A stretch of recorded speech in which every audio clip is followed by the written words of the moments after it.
country 5 of today's trip. Okay, we have to work on that by going faster. We're definitely going to get arrested very soon now. Hello and welcome back to the Volks Wizard channel. In today's video, I'm going to share with you my first ever road trip in my Cayman GT4. Some of you may have noticed in the Pinky video that I said that car was being bought for a road trip and not buying it had kind of messed that up. Well, we're about 4 weeks later than I'd originally planned to go away, and that's because I had to buy another GT4, but also because Kate's mum has gone into a nursing home, just trying to make sure I'm not going to get run over. So we've had to wait for her to settle in there. And actually the weather this week in Europe seems pretty good, which is important when you're on Cup 2s and it's nearly October. So today we're going to do 5 countries and I'll share with you the first day of driving in my Cayman GT4. We're going to end up in Germany tonight at Beiersdorf, in the hotel we stayed at in the July trip. Just because it was so good, I can't recommend it to you and not stay there, can I? So let's get on the road for the very first road trip in my Cayman GT4. Well, down there at Eurotunnel we've got the electric cars, and over here we've got the proper cars.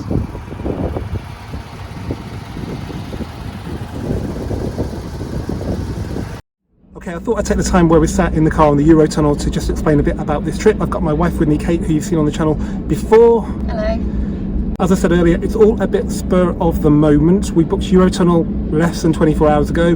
We booked a hotel for tonight. We're going to be away for about a week. That's all we've booked, so the rest of it is to be decided. It's really important with this car to go where the weather is because of these Cup 2 tyres. It's a shame to be restricted by them, but yeah, anyway, we're going to enjoy the car as it is for the moment. We'll probably change them in the future. So what do you think about the GT4 then, Kate? I think it's very similar to the GTS interior. It is.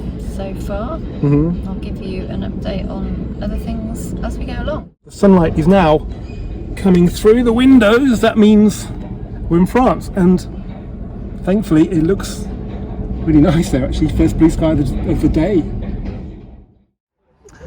Well, we just stopped at the first services as you get off Eurotunnel, and there's quite a few car spotters here. And well, we don't have really much competition because all the good cars seem to have carried on. But yeah, these guys seem really enthused. They know what they're talking about. Cool. Okay, we're about an hour from Eurotunnel, and even though this is like a motorway with not a lot on it until you get to Lille, we're doing like 5 miles an hour. But hey, at least we're still moving and the weather's great.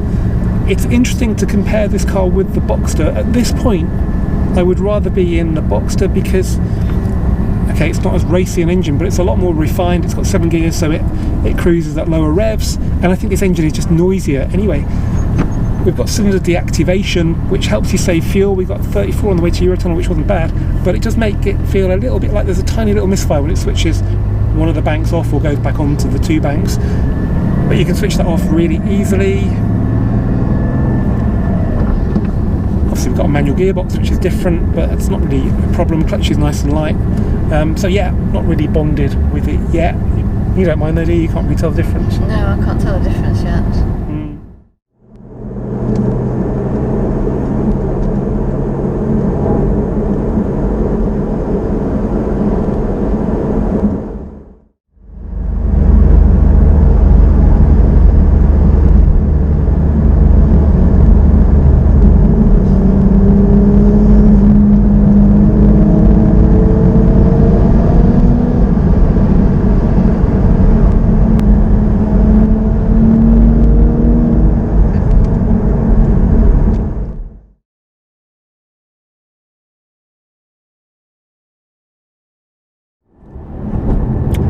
Okay, it's now 20 to 6 local time, and we're somewhere on the east side of Belgium, heading for the Luxembourg border. I thought it'd be nice to avoid the motorway and go on some nice country roads, but I'd forgotten how bad the Belgian roads are in places. I mean, some of the motorways are really patchy, but out here the roads look great on maps, but you really just can't relax. They are repaired, but presumably there might be points where they haven't been repaired and there could be a tyre busting pothole. But yeah, they're shocking. Don't know whether there's a speed camera there because you cannot go much faster.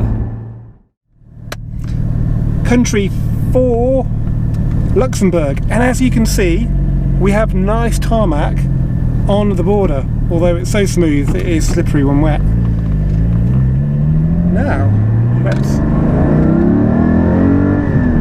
enjoy the GT4 for the first time. It's proper environment.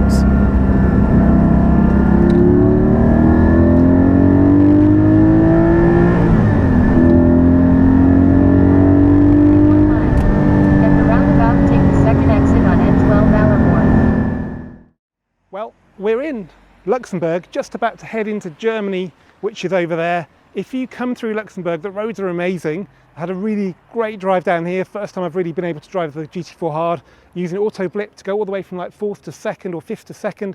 Brakes are superb. Car feels a bit heavy because we've got a load of weight on, but yeah, come to Luxembourg because the fuel in theory is cheap. Everything's got a lot more expensive since we came in July because of OPEC cutting production, but it's the same price wherever you are, even on the motorways. It was 192 in euros for super, which works out, I think, at about £1.60. So similar to back in the UK, if you go to like a Tesco for Momentum. So from here, it's about half an hour to Beiersdorf. I am looking forward to a juicy steak on the terrace. But I thought we'd do country number 5 on foot. So this river here is the border of Germany and Luxembourg. And here we are, country 5 of today's trip, which the GT4 will be joining me in very soon.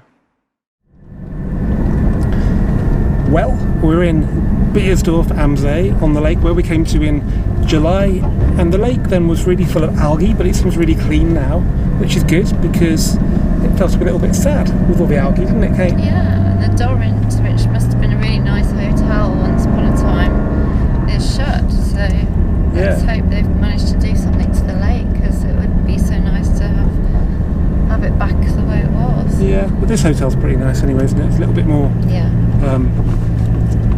personal than a big massive hotel like that one. Let's just hope we can get up the access road. So this is flowing enough. It's this next bit that concerns me.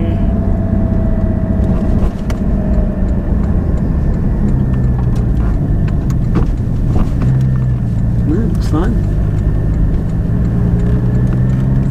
Dead easy. It's great to be back in this hotel in Beiersdorf. I think the Panorama Hotel Berghof. It's our 3rd time. We stayed in July when I filmed it, and on the way back, which I didn't film. I try and find other hotels, but it just works really well as a hotel. It's really close to the German motorway network. The view is really nice with the lake.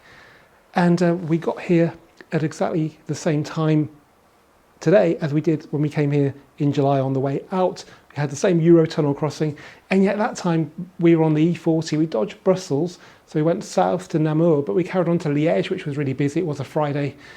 Today, being a Sunday, it's been a lot easier, and we've come cross-country through Belgium, Luxembourg, Germany. So yeah, when we came here in July, the lake was really bad with algae, but it seems to have cleaned up a lot. And I did mention this hotel in that video, but I don't think I showed you what it was. I've stayed here before. I didn't realise when I came here in July. It's called the Dorint, and it shuts post-COVID. And all this complex is the hotel, and it's completely, I wouldn't say derelict, but maybe someone will revive it soon, but it's not in operation. And it's easily the most dominant part of this whole village or town called Beiersdorf am See.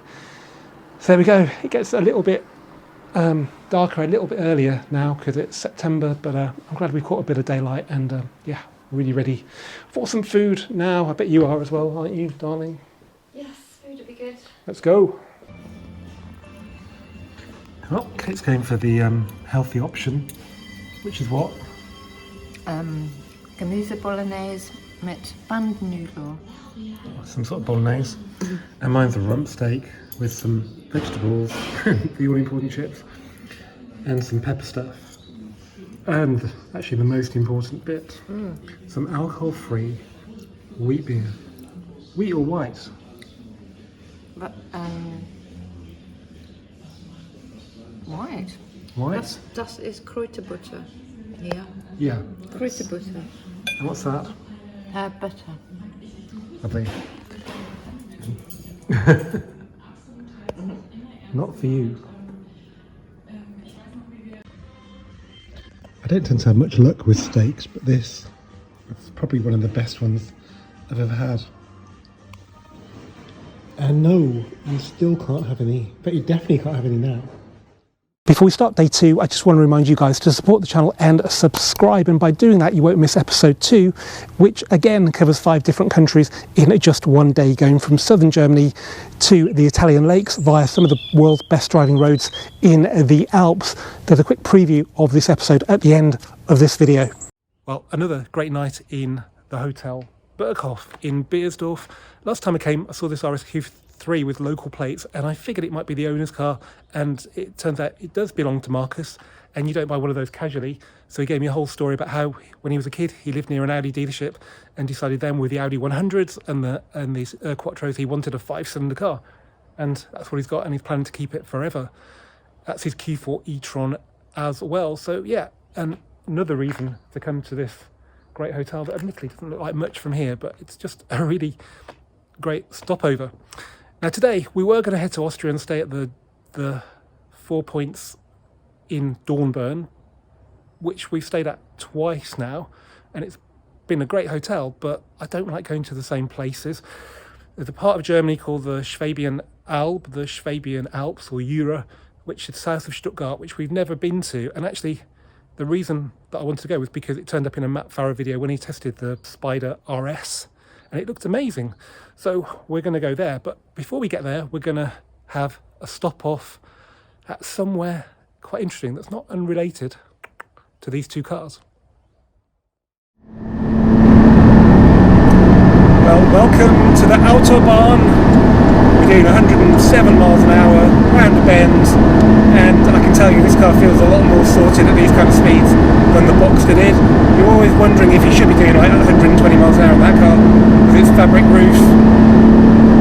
So yeah, it feels like the downforce, the wing and the splitter are there to create, are really helping a lot. It's quite refined. You turn the exhaust off, it's just as loud at these kind of speeds. And I'm pretty sure this isn't going to be typical of the autobahn when we get into Germany proper, but on the fringes here it's lovely. The conditions are great. The suspension in its default mode is sufficiently compliant for the imperfect surfaces we get here. Yeah, markedly different to the Boxster. I would have really sweaty palms. You probably have, haven't you?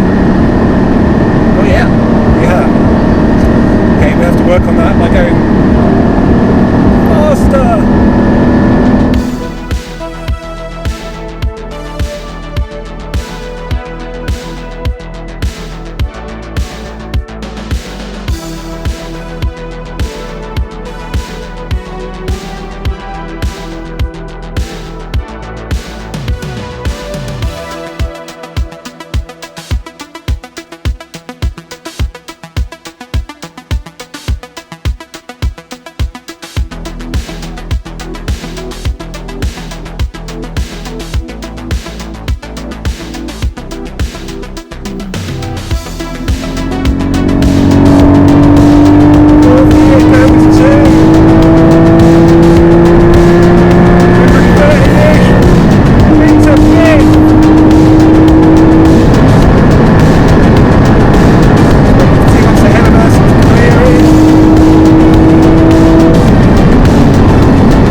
VMAXing here at Sinsheim because there are 2 Concordes as if they're taking off on the left of the motorway. It's such a bizarre sight. It's a sister museum to the one we looked at Speyer on the last trip. We haven't got time to go there today unfortunately, but it's still an amazing view from the motorway. I think one's Air France, one's not really got a name on it, but yeah, gotta go there. one day, but today, well, we're going somewhere special. Anyway.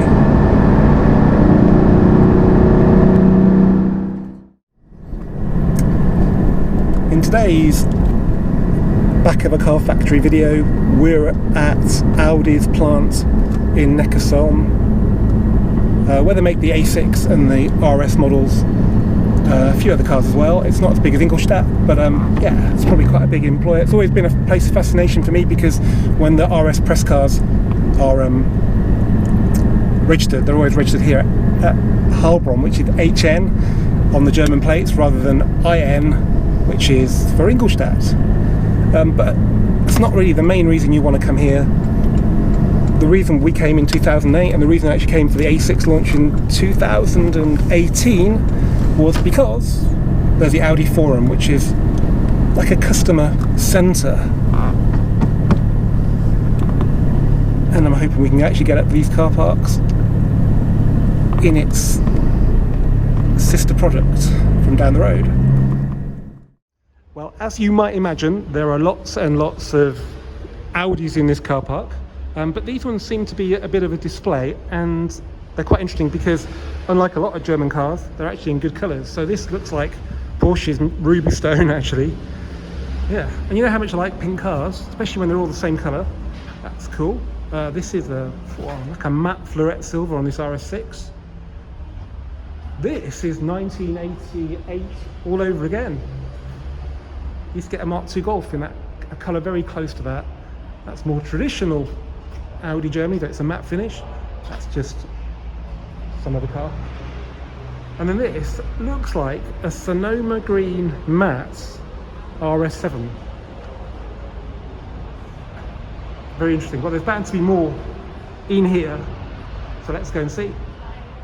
Nice one, Audi. Online, I checked this morning, open till 4 o'clock, so perfect for lunch today. And we get here and there's an Audi event on and it's shut, so that's a bit of a shame. Okay, it's now about 3 o'clock, and as is often the case on our road trips, we're having a late lunch, but we did have a big breakfast. We're in a village called Flachs, just to the west of Stuttgart, at a bakery called Clement, which is open at this time of day, and it has some, well, the last roll. The reason why we're here will become apparent very soon, because there's something in the next village that is very relevant to that car. Oh, yellow A2. I cannot miss this opportunity to have a quick walk around this Polo that's just pulled up outside the bakery. Check that out, it's not a spot of rust on it. My God. This was the thing of dreams for me when I was a new driver. It's got 63,000 kilometres on the clock. No wonder it's so mint. Probably only brings it out on nice days. Now, believe it or not, this sleepy little German town, which looks like many other sleepy little German towns, is actually at the forefront of automotive development, because just up the road, one of our favourite brands has their R&D centre, and I think it's quite funny that they try and sell you a package on your very high performance car that is named after this town, because look at it, it's just like so sleepy and quiet. Of course, talking about Porsche, so everybody knows about Stuttgart and Zuffenhausen.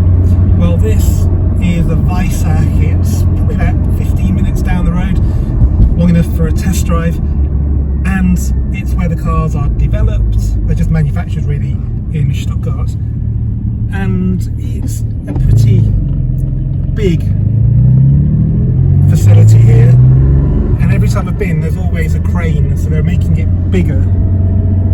And that's the staff parking, I think, in this multi-story car park. That looks like more like a factory. Yeah, I mean, I get shivers down my spine coming here, because this is where cars of the future are developed by the most advanced car brand in the world.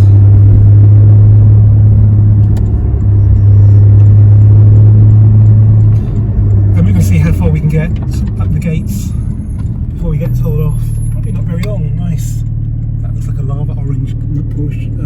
convertible there. Some other interesting things down there. Over here on the right, there's a whole load of Taycans, including a carmine red one on the right there. There's that really retro green colour we saw on the Audi.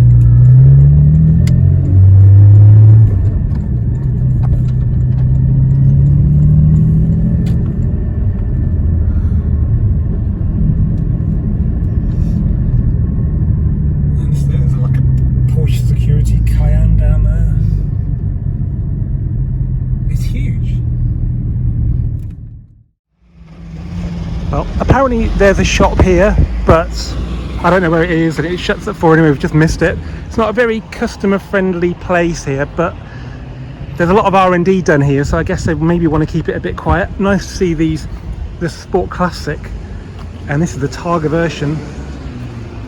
Just sat here.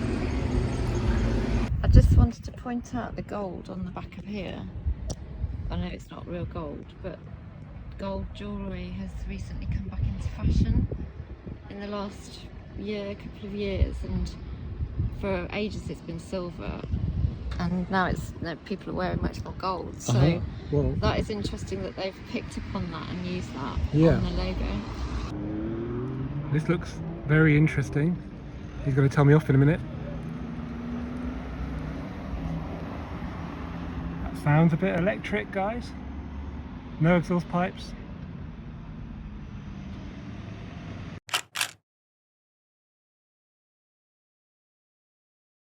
Got some 911 looking car with a bit of camo on it, on the back of it. Well, not sure what's in that. I'm definitely going to get arrested very soon now, because I'm sure this sort of stuff is really kind of secret. But this guy's been out the gate, been back, turned around and gone papped. It's almost like he wants to be papped. Check out that little thing sticking out of the rear lights.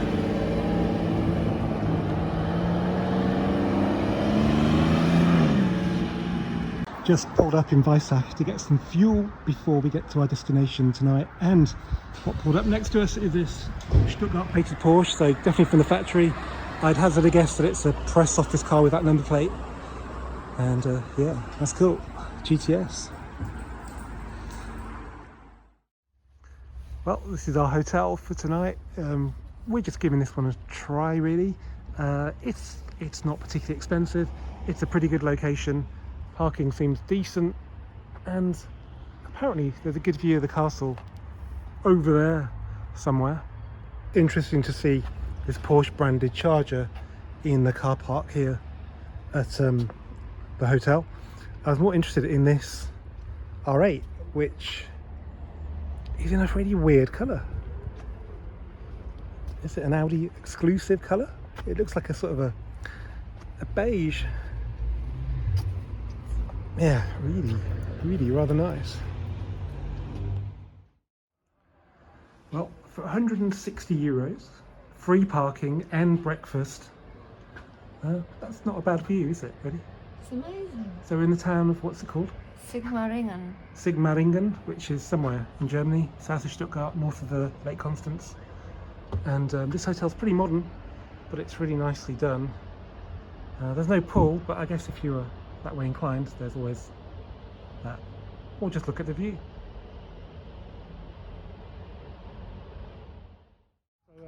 Sigmaringen place is probably quite an important place.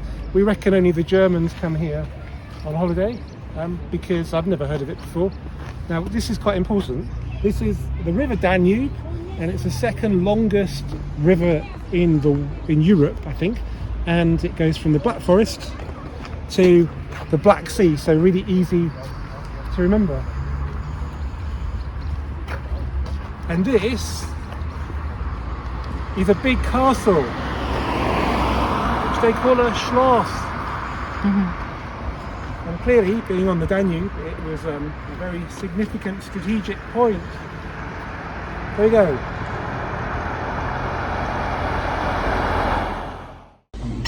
Tonight's food is something called a Flammkuchen, which is it's a bit like a pizza, but the bread's really light.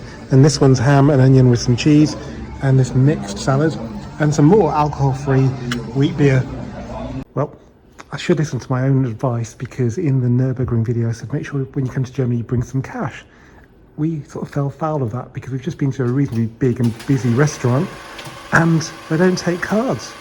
And this is the third bank, probably of 3 banks in this place that we've tried to get some money out, and luckily this one's working. So yeah, let's go back and pay.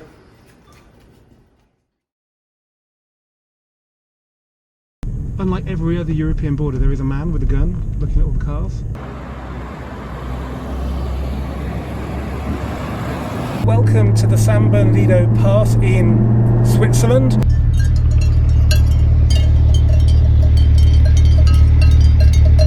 And we're probably in the most scenic rush hour you can find in Europe. And I can tell you, but you will not be watching that because you'll probably be out here.